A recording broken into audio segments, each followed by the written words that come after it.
शराब किसी का सम्मान नहीं करता, शराब किसी का विकास नहीं करता। ये हमारे देश, समाज और राष्ट्र का सबसे बड़ा अभिश्राप है।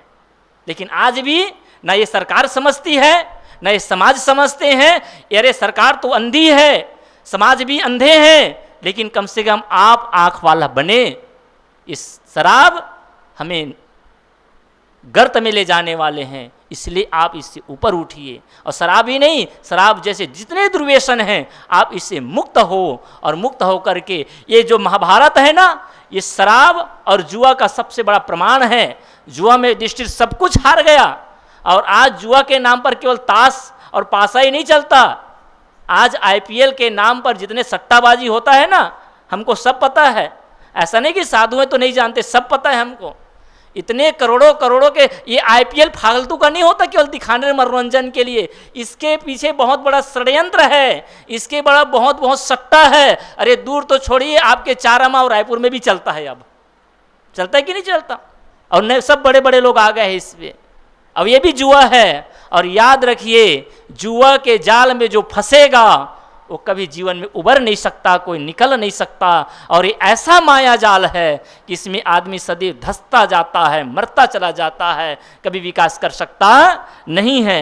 तो मैं घर को स्वर्ग बनाने के दूसरे सूत्र पर कह रहा था, और कुछ बस कहकर अपने वाणी को विराम करूंगा कि दूसरा क्या है। मैंने दूसरा क्या कहा? दूसरा है कि घर में धार्मिक और सात्विक वातावरण बनाए रखिए। माता पिता का सम्मान करिए, प्रणाम करिए, सवेरे उठते ही आरती वंदन करिए। स्नान करने के बाद सवेरे और शाम कम से कम 2 घंटा, सवेरे शाम। अरे 24 घंटा में अगर 2 घंटा अपने लिए, अपने प्रभु के लिए, अपने सदगुरु के लिए नहीं दे सकते, जीवन का धिक्कार है ना, है कि नहीं? खुद सोचिए। तो कम से कम 2 घंटा स्नान इस सवेरे, स्नान के पहले भी कर सकते हैं, स्नान के बाद भी कर सकते हैं। आप शरीर को स्वस्थ रखने के लिए योगासन करिए, प्राणायाम करिए, ध्यान करिए, चिंतन करिए, और सत साहित्यों का अध्ययन करिए। और आज समाज का सबसे बड़ा जो पतन हो रहा है, उसका सबसे बड़ा एक कारण है। वो कारण क्या है पता है? कि आज समाज में सबसे बड़ी बुराई यह है कि हम सत्य साहित्यों का अध्ययन करना, ग्रंथों को पढ़ना भूल गए हैं।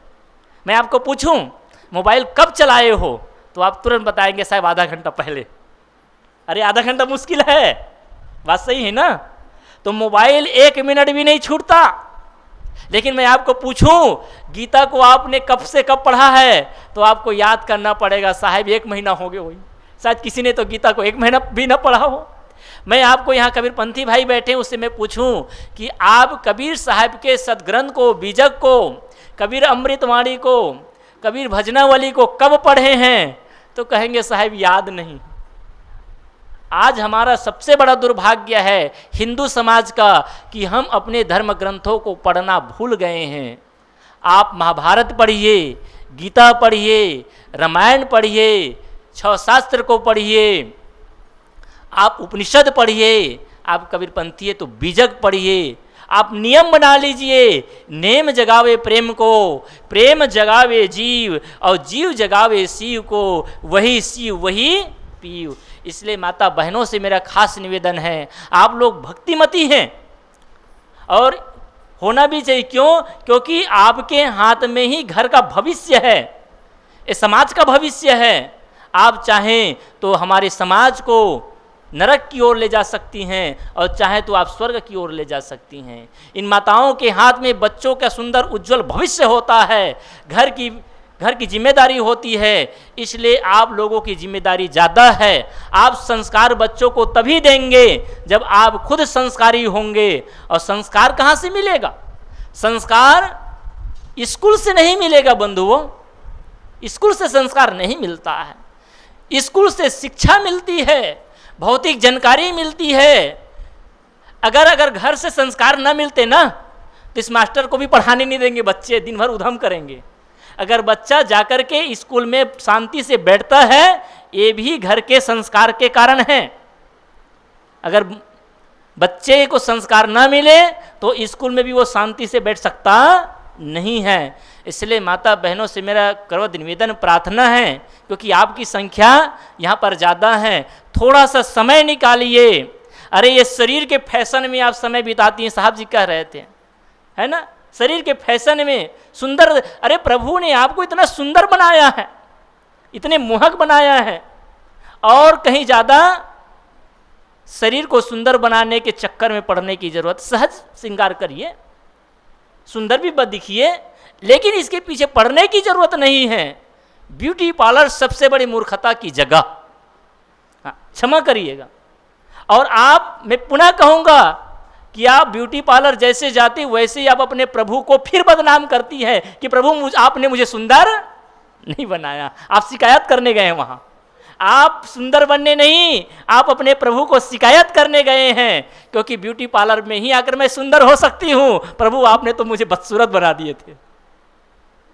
और मैं कहता हूँ कि आप सवेरे उठती हैं, स्नान करती हैं, हमारे भारतीय परिधान को धारण करती हैं, और वो जो सादगी, वो जो आप में मंतत्व जो दिखता है, किसी पुरुष का मन आपको देख करके खराब नहीं हो सकता है। वो प्रकृति ने आपको सौंदर्य दिया है, लेकिन आप सौंदर्य के नाम पर, सुंदरता के नाम पर ब्यूटी पार्लर जैसे जगहों में जाकर के अपने जीवन को नरक करते हैं, पुरुषों को आमंत्रित करते हैं, और जब वही पुरुष गलत दृष्टि से आपको निहारने लगते हैं तो आपके चरित्र के साथ वो छलावा भी करने लगते हैं। फिर आप दोष किसको देते हैं? उस पुरुष को देते हैं। आधा दोष पुरुषों का है, आधा दोष पुरुषों का है कि वो नारी समाज का सम्मान न करके गलत दृष्टि से देखता है और गलत चाह रखता है, लेकिन आधा जिम्मेदारी आपकी भी है। अगर आप सात्विकता बनाए रखती हैं, सद्भावना बनाए रखती हैं, अपने पहनावा ओढ़ावा को आप सहज रखती हैं, तो सहजता में भी समाहित हो सकती है। इसलिए आप ब्यूटी पार्लर के पीछे नहीं, अगर सुंदर ही बनाना चाहते हो तो आप अपने चरित्र को सुंदर बनाओ, अगर सुंदर ही बनाना चाहते हो तो अपने जीवन को सुंदर बनाओ, अगर सुंदर ही बनाना चाहते हो तो अपने संस्कार को सुंदर बनाओ, जिस संस्कार को पाकर के बच्चा का विकास होगा और अच्छे नागरिक भी बनेंगे। तो मैं कह रहा था कि घर परिवार को स्वर्ग बनाने के लिए, इसको मंदिर बनाने के लिए जो दूसरा सूत्र है वो क्या है कि आप थोड़ा सा समय निकाल करके प्रभु का चिंतन करें, प्रभु का भजन करें, आरती वंदन करें, बड़ों का सम्मान करें, अर्थात धार्मिक अनुष्ठान रोज करिए। केवल आरती करना यह अनुष्ठान नहीं है, केवल दीपक जला लेना अनुष्ठान नहीं है। बैठ करके आप प्रभु का स्मरण करिए, भजन करिए, सत साहित्यों का अध्ययन करिए, जो खास कह रहा था। आज से नियम बना लेना, अगर मेरी बात आपको अच्छी लगे, कम से कम 5 पत्ता, 5 पेज जिसको कहते हैं, 5 पेज को पढ़ने में कितना टाइम लगेगा? मुश्किल से 15 मिनट लगेगा ना, लगेगा कि नहीं लगेगा? लेकिन वो आपका 5 पत्ता, 5 पेज आपका भविष्य बदल देने वाला है, आपका जीवन बदल देने वाला है। और एक ही स्तर पर नहीं, बल्कि अन्य विभिन्न स्तर पर, आपकी मानसिक स्तर पर बदलाव आएगा, आपके शारीरिक स्तर पर बदलाव आएगा, आपके घर के वातावरण में भी बदलाव आएगा, और आपके परिवार में भी इसका बदलाव आने वाला है। इसलिए सभी से मेरा निवेदन है, कम से कम 15 मिनट का समय निकाल करके आप जिस भी ग्रंथ को मानते हो उसका पठन पाठन करिए, और आपको वहाँ से आपके जीवन के समाधान मिलने वाले हैं। तीसरा, जो आपके घर में अतिथि आते हैं, गुरुजन आते हैं, चाहे जो भी हो, उसको आप सम्मान करें, उसकी सेवा करें। गृहस्थ का परम कर्तव्य है, और इस घर बनाने की सफलता है क्या है? जो आपने इतना बड़ा घर बनाया, लेकिन जिस घर में अतिथि का सम्मान नहीं, दिन दुखियों की सेवा नहीं, संतों की भक्ति नहीं, वो घर घर नहीं, वो शमशान है। आपने घर बनाया केवल आपके लिए नहीं है। मैंने शुरू में कहा 3 काम करे। आपके घर में जो दिन दुखी आते हैं, लाचार आते हैं, उसकी सेवा हो, जो अतिथि आते हैं उसके सम्मान हो, और जो संत गुरुजन आते हैं उसकी भक्ति हो, उसकी प्रति श्रद्धा हो। अगर ये 3 काम करते हैं तो वही ये घर बनाने की सार्थकता है। वैसे ये घर क्या करता है? ये घर आपको 4 चीज देता है। प्रथम, सुरक्षा। जब आप दिन भर काम व्यता करते हैं तो आप एक सुरक्षित स्थान चाहते हैं। सुरक्षा क्यों चाहते हैं? ठंडी है, गर्मी है, बरसात है, उसको बचने के लिए आप घर चाहते हैं। तो घर आपको पहला क्या देता है? सुरक्षा प्रदान करता है। आप अपने घर में ज़्यादा सुरक्षित होते कि दूसरे के घर में? दूसरा का घर कितना भी अच्छा हो, है ना, हमारे टेश्वर जी ने इतने सुंदर घर बनाए हैं, आपको बोलेंगे 2 दिन रह जाओ तो आप 2 दिन क्या 2 घंटा भी नहीं रहेंगे। क्या काटागढ़ है क्या? नहीं, बहुत सुंदर घर है। लेकिन दूसरे के घर कितनों भी सुंदर और बढ़िया हो, सुकून और शांति और सुरक्षा केवल अपने घर में ही मिलता है। अपने घर में जो चैन है, अपने घर में जो सुकून है, चाहे वो टूटी झोपड़ी ही क्यों ना हो, आपने महसूस किया होगा। और दूसरे का घर कितना बड़ा हो, हवेली हो, सारी सुख सुविधा हो, लेकिन आपको वहाँ चैन मिलता नहीं है। इसलिए घर क्या देता है? पहली सुरक्षा देता है, दूसरा क्या देता है? आश्रय देता है, निवास देता है। दूसरा क्या देता है? आश्रय देता है, निवास देता है। ये घर बन गए, आश्रय नहीं था तो कहाँ रहते? पेड़ के नीचे रहते, खुले में जगह में रहते, लेकिन घर बन गए तो आपको आश्रय मिलता है। तीसरा, विश्रांति मिलती है। आप बाहर सोएंगे तो डर पड़ा रहेगा ना, सड़क किनारे सोए हैं, पेड़ किनारे सोए हैं या कहीं खुली जगह में सोए हैं तो आप भयभीत रहेंगे, डरे रहेंगे। लेकिन यहाँ आपको विश्रांति मिलती है, आप यहाँ पर चैन से सोते हैं। तो ये तीसरा काम होता है। और चौथा काम क्या होता है? तो चौथा काम होता है कि अतिथियों की, मेहमानों की, संत गुरुजनों की सेवा होती है। ये 4 काम घर करता है और ये 4 काम के लिए होता है। तो इसलिए मैं क्या कह रहा था, ये जो तीसरा काम है वो क्या होना चाहिए? तो इस घर में आए हुए अतिथियों का सही सम्मान होना चाहिए। आपके घर से कोई रुष्ट होकर के, कोई नाराज होकर के ना जाए। बहुत ऐसे घर होते हैं। एक गांव गए हम लोग, कार्यक्रम था। जब कार्यक्रम था तो हम बहुत गांव में मांगते हैं, घर मांगने जाते। मांगने का मतलब संत लोग आएंगे तो 2 दिन के लिए कमरा दे देना। लोग क्या कहते हैं आपको पता है? आपको जानकर आश्चर्य होगा। बड़ा बड़ा घर है, कहते साहब हमारे घर एक भी कमरा खाली नहीं है। बताइए, उसके घर शादी होती होगी, छठी कार्यक्रम होता होगा, अन्य कार्यक्रम होता होगा, तो उसके घर में आए हुए अतिथियों के लिए जगह होता है कि नहीं होता है? होता है। लेकिन संत गुरुजनों को 1 दिन ठहरने के लिए, 2 दिन ठहरने के लिए घर में जगह नहीं होती। एक छोटा सा आपको दृष्टांत बताऊं, घर कैसे होना चाहिए। एक बार की बात है, एक जंगल में, ध्यान से सुनिएगा, समझने का प्रयास करिएगा। एक जंगल में एक बूढ़ा आदमी रहता था जिसकी उम्र लगभग 75 की हो गई थी। अकेले रह करके उनके परिवार के सभी सदस्य नहीं चल बसे थे, कोई नहीं थे, अकेले थे। एक छोटे से कमरा में, कितना बड़ा कमरा था? मुश्किल से 7 बाई 8। उसको घर भी कहिए या जो कुछ कहिए वही था उसका। जंगल में एक छोटा सा कुटिया बना करके रहता था। 2 अतिथि भटकते हुए आया।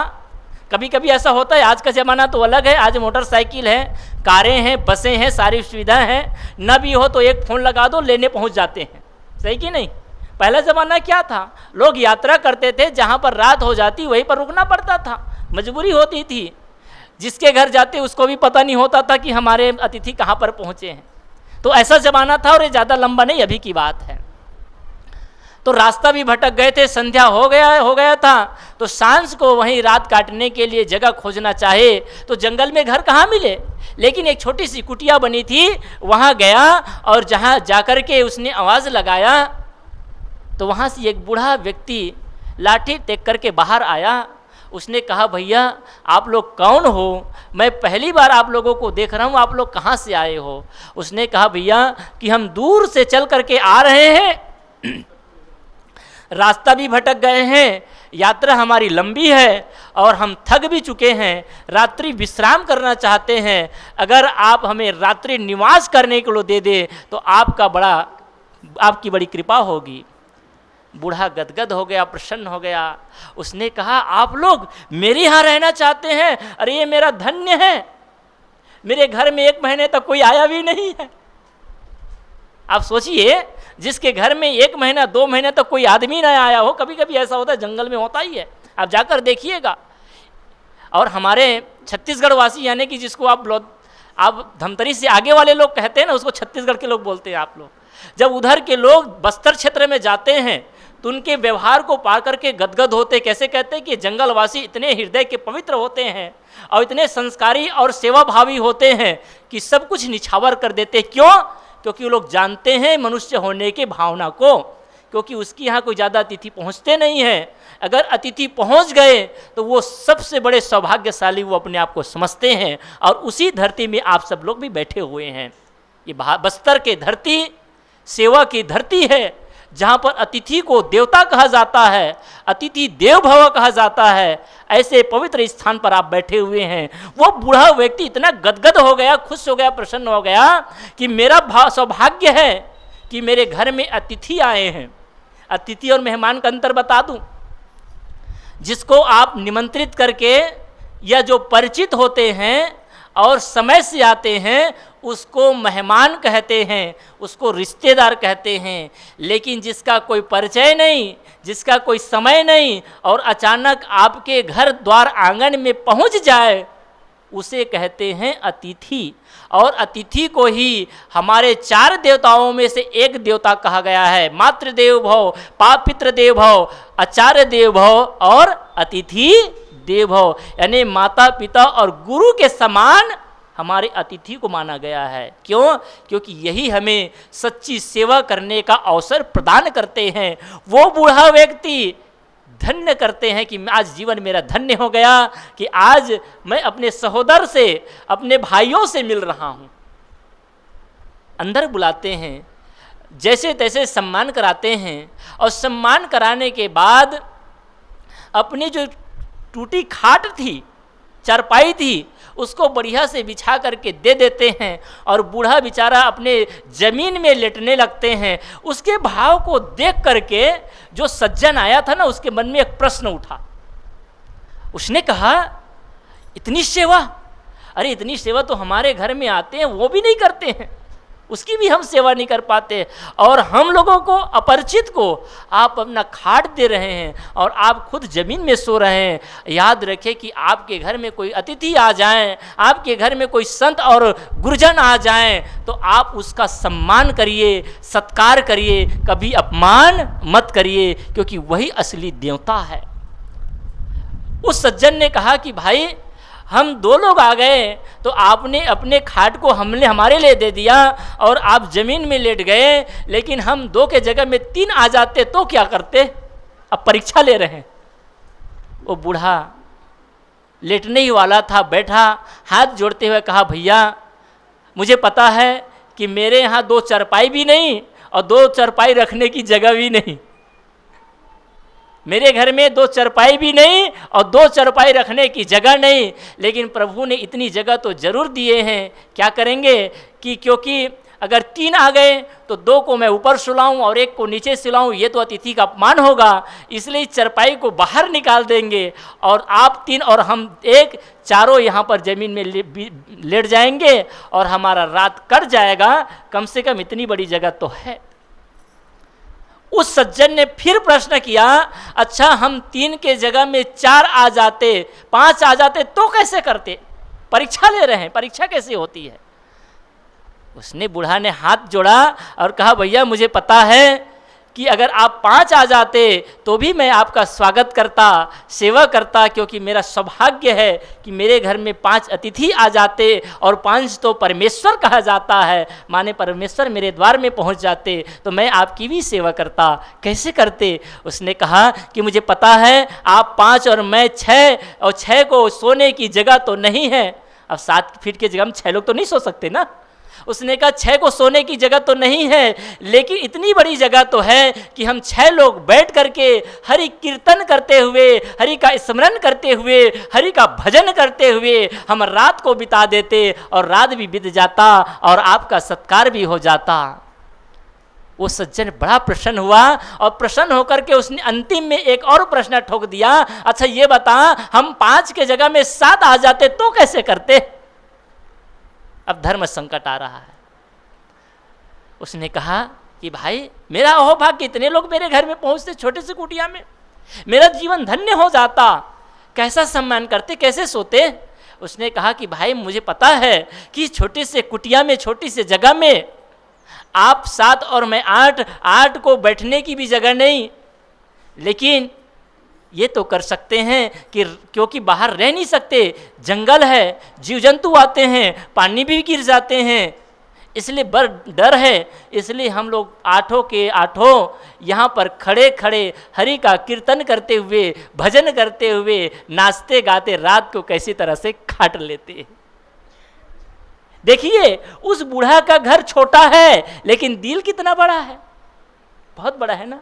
और हमारा दिल कितना है, हमारा घर बड़ा है, घर में खाने के लिए है, पहनने के लिए कपड़े हैं, सब चीज है, हमारा घर बड़ा हो गया, हमारे कमरे बड़े हो गए, हमारी संपत्ति बड़ी हो गई, सब कुछ बड़ा हो गया और आदमी का दिल छोटा हो गया ना। और इतना छोटा हो गया कि दिल में पति पत्नी के अलावा माँ बाप के लिए भी जगह नहीं।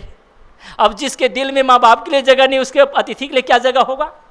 और मैं कहता हूँ या भक्तों याद रखिए सज्जनों, जिसके दिल में पति पत्नी के अलावा निश्चित ही आप अपनी पत्नी के लिए दिल में जगह रखिए, निश्चित ही आप अपने पति के लिए दिल में जगह रखिए, लेकिन इतना छोटा दिल वाला भी ना बने, इतना बड़ा दिल वाला ना बने कि उस दिल में पत्नी के लिए जगह हो, पति के लिए जगह हो, माता पिता के लिए जगह हो, भाई के लिए जगह हो, पड़ोसी के लिए जगह हो, संत गुरुजनों के लिए भी जगह हो। और मैं कहता हूँ, आपको याद दिलाता हूँ कि जिसके दिल में अपने पति और पत्नी के अलावा अगर अपने माता पिता के लिए जगह नहीं है, अपने भाइयों के लिए जगह नहीं है, उसके दिल में परमात्मा के लिए भी जगह नहीं हो सकता।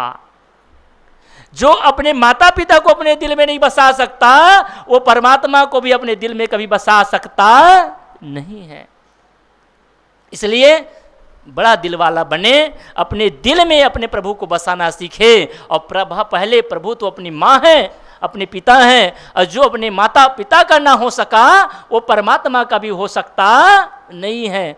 हम सब ईश्वर को पूजने वाले हैं, प्रभु को पूजने वाले हैं, लेकिन जो सच्चे अर्थ में देवी और देवता है, जो भगवान हैं, हमें जन्म देने वाले हैं, अगर उसकी पूजा न कर पाए, उसकी सेवा न कर पाए, उसका सम्मान न कर पाए, उसका सत्कार न कर पाए, तो आप प्रभु का भी भजन नहीं कर सकते और प्रभु को भी प्राप्त नहीं कर सकते। तो ये तीसरा है कि अतिथि का सेवा और सम्मान करना सीखे, तभी ये घर स्वर्ग से भी सुंदर बन सकता है।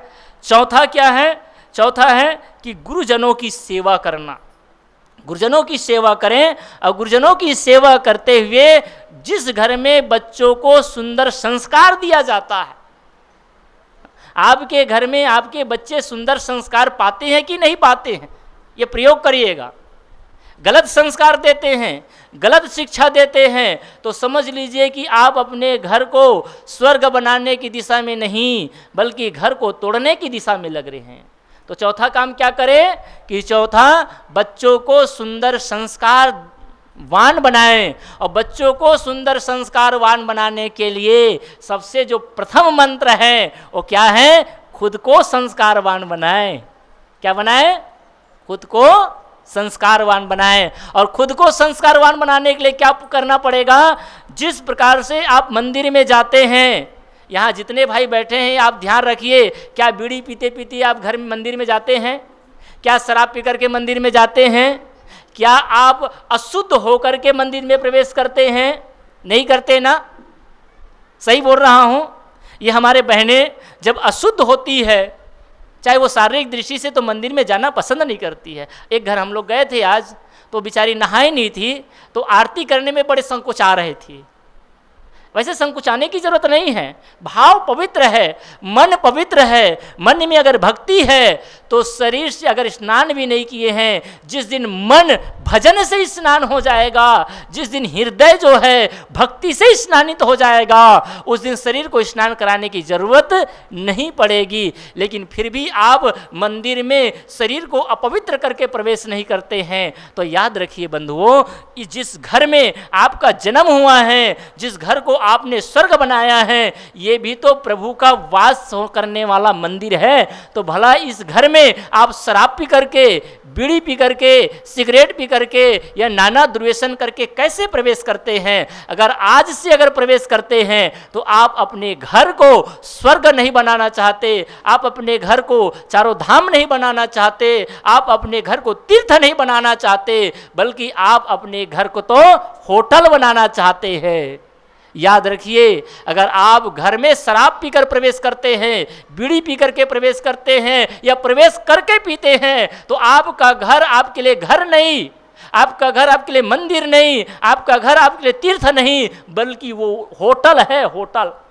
और आप क्या बनाना चाहते हैं आप जानिए। आपसे विनती है कि आप खुद संस्कारवान बने, बच्चों को संस्कार देना सीखें और वहाँ पर क्या करें, सुंदर खान पान अपनाएं। इसलिए आपके भोजन में हिंसा नहीं होनी चाहिए। आप किसी भी धर्म को मानने वाले बैठे हो, आप सबसे मेरा क्रोध निवेदन प्रार्थना है कि आपके भोजन में किसी प्रकार की हिंसा नहीं होनी चाहिए, क्योंकि आपका पेट कब्रिस्तान नहीं है। आपका प्रभु कहाँ बसता है? आपके हृदय में आपका प्रभु बसता है।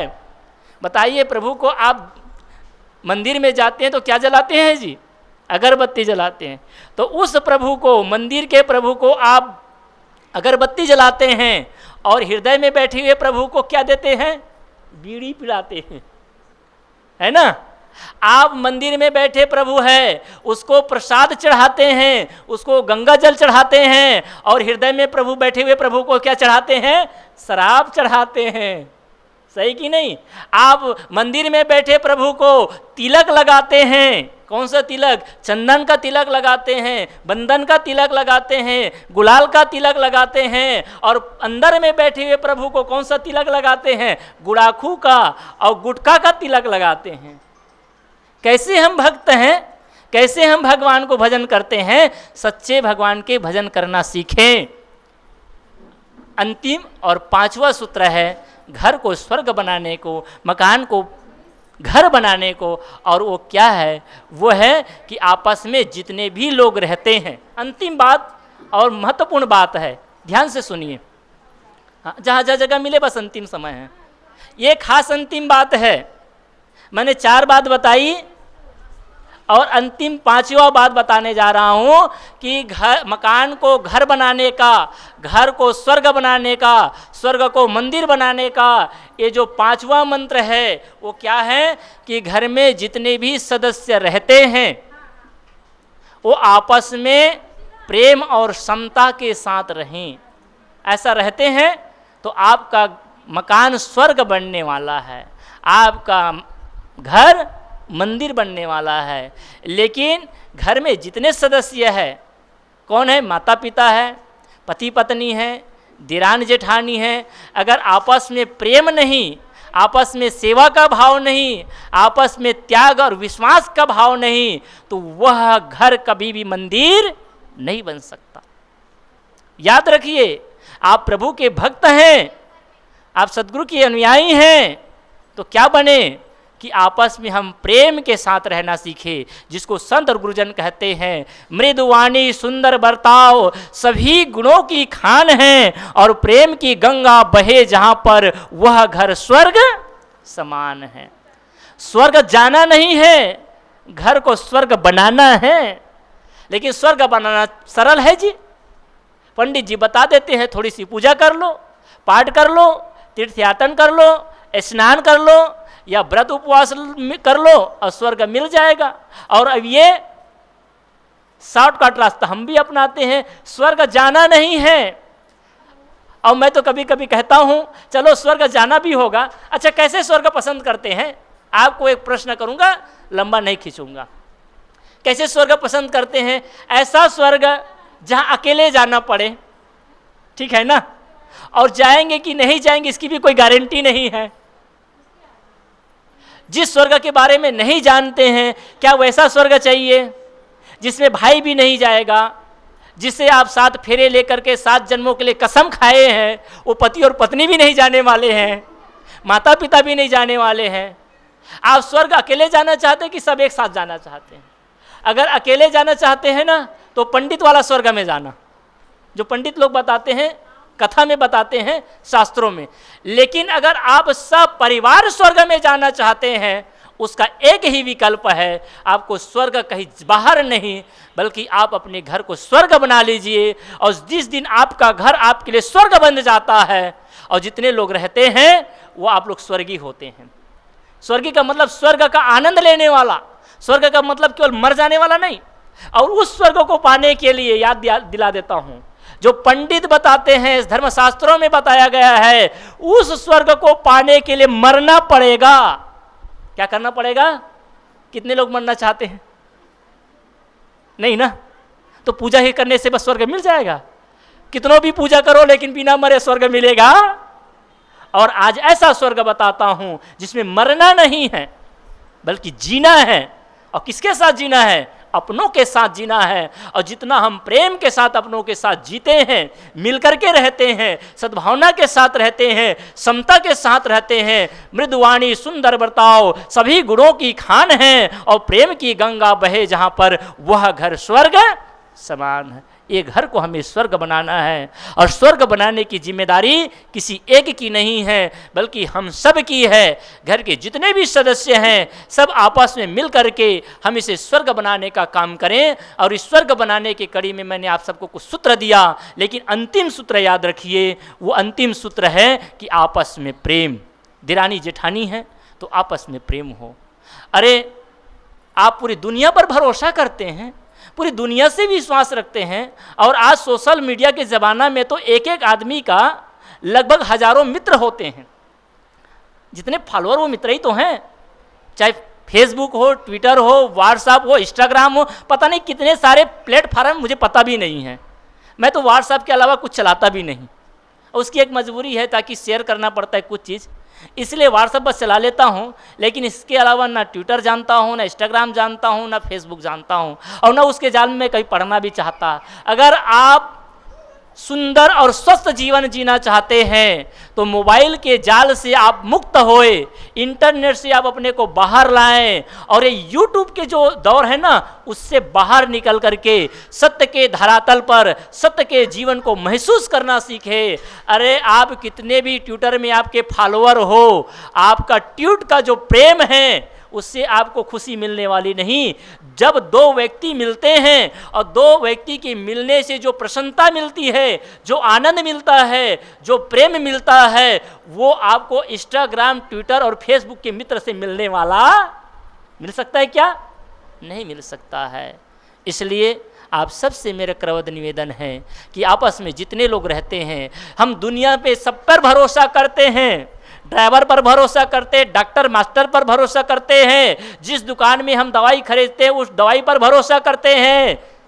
दुर्भाग्य है सज्जनों, माता बहनों, दुनिया में जाकर के जो सब पर भरोसा करता है वो अपने ही चार दीवारे में आते ही, चौखट के दहलीज पार करते ही अपने भाई पर भरोसा नहीं कर पाता, अपनी बहन पर भरोसा नहीं कर पाता, अपने पति और पत्नी पर भरोसा नहीं कर पाते। जिस माता पिता ने आपको जन्म दिया उस माता पिता पर भरोसा नहीं करते, कैसे रिश्ता निभाने वाला है?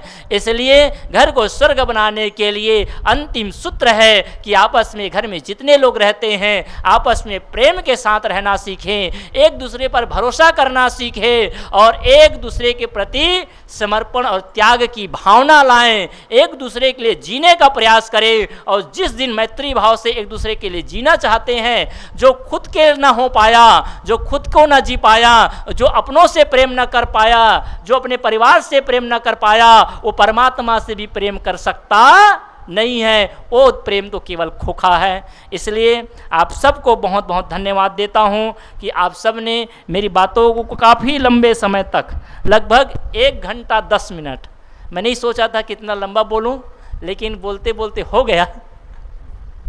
आरती पूजा करते तक हो जाएगा, तो 1 घंटा 10 मिनट और 10 में बस जी, सही कि नहीं? तो ज़्यादा में पछता भी नहीं। जैसे अभी खाने बैठेंगे ना तो मुझे पता है कोई 2 पूड़ी खाएंगे, कोई 3 पूड़ी खाएंगे, कोई 4 पूड़ी, उसके बाद कहेंगे भैया बस। हमारे खिलाने वाले कमी नहीं करेंगे। हमारे भैया इतने उदार हैं, इनके परिवार इतने उदार हैं कि ये लोग भरपूर भरपेट खिलाएंगे, इतना खिलाएंगे कि आपको मना करना पड़ेगा। क्यों मना करना पड़ेगा? क्योंकि पेट की एक क्षमता है। ऐसे ही जैसे पेट की एक क्षमता है ना, ज़्यादा खाने पर अपचक हो जाता है, ऐसे ही ज़्यादा सुनने में भी अपचक हो जाता है। उतना ही सुने जितने को हम धारण कर सके। सुनना बड़ी बात नहीं है और बोलना बड़ी बात नहीं है। अरे मैं 1 घंटा किया, अभी 1 घंटा वो कहोगे ना तो और बोल दूंगा। वैसे मेरी कैपेसिटी कम 2.5 से 3 घंटा की है। कई जगह जाता हूँ तो 2.5 घंटा 3 घंटा भी बोलना पड़ता है। तो बोलना बड़ी बात नहीं है और बोलने से ज़्यादा सुनना बड़ी बात है। सुनने से आप थकते हैं, बोलने वाला नहीं थकता। याद रखना, ये बड़े बड़े जो प्रवक्ता है ना, ये थकते नहीं है क्योंकि इसकी अभ्यास है, इसकी इतनी कैपेसिटी है। ये अपनी तैयारी ऐसा करते हैं कि आपको नई नई बात वो 1 घंटा 2 घंटा 3 घंटा तक सुनाते चलेंगे। आज तो मैंने कहानी किस्सा भी नहीं कहा, अगर वो कहता तो 3 घंटा बीत जाता। सही कि नहीं? तो कहने वाले की गरिमा नहीं, आप सबकी गरिमा है।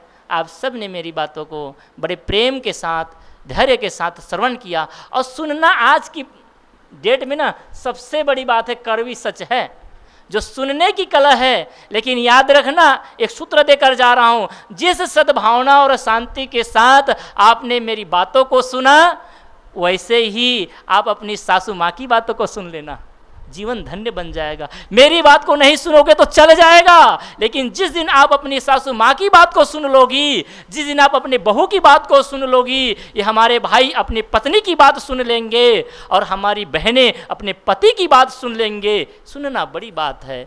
आज हम सुनना नहीं चाहते हैं और आज घर परिवार के सबसे बड़ी विडंबना यह है, या घर में लड़ाई जो होती है उसका सबसे बड़ा कारण है हमारे अंदर धैर्य नहीं है, सुनने की क्षमता नहीं है, सहने की क्षमता नहीं है। मैं निवेदन करूंगा आप सबको, जिस सद्भावना के साथ, जिस प्रेम के साथ आपने मेरी बातों को शांति से सुना, ऐसे ही आप अपने घर के सदस्यों की बात को सुनना सीख जाएं। और जिस दिन आप सुनना सीख जाएंगे, उतना ही कहते हैं ना, शिव जी अमृत को पिया कि जहर को पिया? किसको पिया? शिव जी, देवता लोग अमृत पिए, लेकिन शिव क्या पिए? और महादेव कौन बना? बताओ मुझे। जहर पीने वाला महादेव बना कि अमृत पीने वाला? जो लोग भी जहर पीते हैं, समाज के कड़वाहट को पीते हैं, परिवार के कड़वाहट को पीते हैं, जो आए हुए व्यवहार को पी जाते हैं, वही श्रेष्ठ होते हैं। हमारे साहब जी कल एक उदाहरण दे रहे थे, हीरे के 56 पहल होते हैं और अपने आप में चमकदार होता है, लेकिन कैसे वो घिसा जाता है। और जो जितना ज़्यादा घिसाई होती है वो उतने ही ज़्यादा चमकदार होता है। इसलिए आप सबसे मैं निवेदन करता हूँ, आप जितना घिसाएंगे, अपने को घिसेंगे, आप उतने ही चमकदार होंगे। और जो जितना घिसाता है वो उतना ही मूल्यवान होता है। अगर आप मूल्यवान होना चाहते हैं और चमकदार होना चाहते हैं, उसका एक ही सूत्र है कि आपको घिसना पड़ेगा। और जब तक आप घिसेंगे नहीं अपने आप को, अर्थात घिसाएंगे नहीं आप अपने आप को, तब तक ना आप चमकदार हो सकते हैं, ना आप मूल्यवान हो सकते हैं। गुरु और कबीर साहब ने एक बहुत ही सुंदर दोहा कहा, जिसको मनन करें और अपनी वाणी को विराम करें। हीरा सोई सराहिए, सहे घनन की चोट, कपट कुरंगी मानवा, परखत निखरा खोट। हीरा सोई सराहिए, वही हीरा प्रशंसनीय है जो घने की चोट को सहता है। हीरा के लिए कहते हैं, हीरा को निहाई पर रख दीजिए। निहाई जानते हैं ना, वो लोहार का पत्थर, रेल का टुकड़ा, लोहा, जिस पर आप किसको रख दें? हीरा को। और घन से जोर से मारो, असली हीरा होगा तो टूटेगा नहीं, वो छिटक कर जाएगा, बिखर जाएगा, दूर भग जाएगा। ये तो निहाई में धंस जाएगा, लेकिन टूटेगा नहीं। आप हीरा बनना चाहते हैं ना, यानी हीरा जैसे मूल्यवान होना चाहते हैं, तो क्या करना पड़ेगा? मजबूत बनना पड़ेगा, कठोर बनना पड़ेगा। टूट गए तो बिखर गए, और जो सह गए वो निखर गए। आप सहना सीखिए, और जो सहता है ना, उसी का जीवन सुंदर बनता है।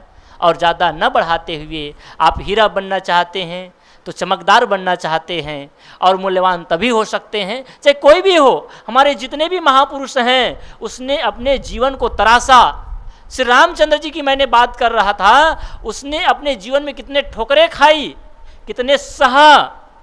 देखिए राजकुमार था, माँ सीता को ले लीजिए, हमारी बहनें बैठी है, आप अपनी तुलना, बड़ी बड़ी तुलना करते हैं, लेकिन कभी आप अपनी माँ सीता की तुलना करके देखिए जिसकी आप पूजा वंदन करती हैं। माँ सीता क्या थी? राज दुलारी थी, राजा की बेटी थी, राजा की बहू थी और राजा रामचंद्र जी की भार्या पत्नी थी। इतना गौरव प्राप्त था, एक लोटा पानी भी अपने हाथ से निकाल कर नहीं पी थी। ऐसे सुंदर जीवन जीने वाली एक स्त्री अपने पति के साथ एक दिन, 2 दिन, 1 साल, 2 साल नहीं बल्कि 14 साल के लिए समर्पित हो जाती है। और क्या कहती कि प्रभु आप जिस रास्ते में जाएंगे, आप जहाँ भी रहेंगे, मेरा पत्नी का धर्म है पति का साथ निभाना। और आज की हमारी बहनें जो पत्नी है वो क्या करेंगी? अपने माँ से पिता से बांटा लो, नहीं तो मैं अपने मैके चली जाऊंगी, ऐसे कहने वाले हैं ना। समझिए, जिस शास्त्र को पढ़ते हैं, जिस धर्म ग्रंथों को पढ़ते हैं, उसके मर्म को समझने का प्रयास करिए। आज माँ जगदम्बा, माँ सीता को हम याद करते हैं, वंदन करते हैं, वो किस कारण से? इस कारण से नहीं कि वो केवल दुर्गा माँ का अवतार है, बल्कि इसलिए कि उसने अपने जीवन को अपने पति के लिए, अपने परिवार के लिए, अपने सुंदर जीवन के लिए समर्पित कर दिए। इसी प्रकार से आप अपने पति के लिए